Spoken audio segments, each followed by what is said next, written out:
By the way, we're coming to you this week from Ben Yehuda Street, a pedestrian mall in the heart of Jerusalem. Well, Christians around the world are standing together about what they see as a United Nations attempt to rewrite history in the Holy Land. CBN's Middle East correspondent Julie Stahl shows us what's behind this unified effort and what action one group is asking Christians to take.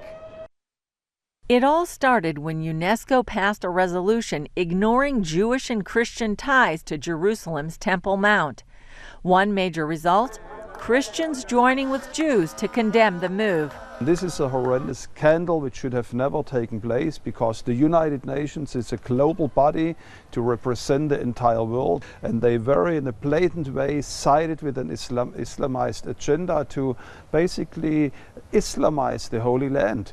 To make matters worse, the UN body made its decision during the Feast of Tabernacles as thousands of Christians celebrated the biblical feast in Jerusalem.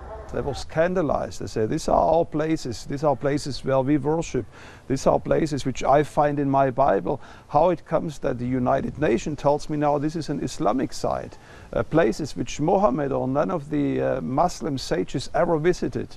Dr. Jürgen Bühler of the International Christian Embassy Jerusalem decided it was time for Christians worldwide to take a stand. We told them, please give a history lesson to UNESCO.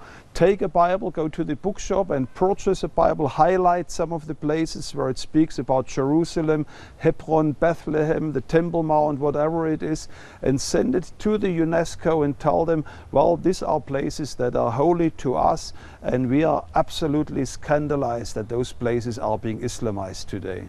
Many experts call the Bible one of, if not the most historically accurate document in history.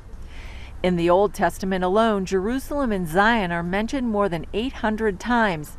Another 161 mentions are found in the New Testament, not including various other synonyms. Bühler sees the dynamics of the UN as a deck stacked against Israel.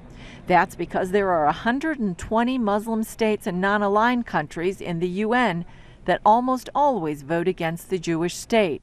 But, he adds, that's not the real scandal.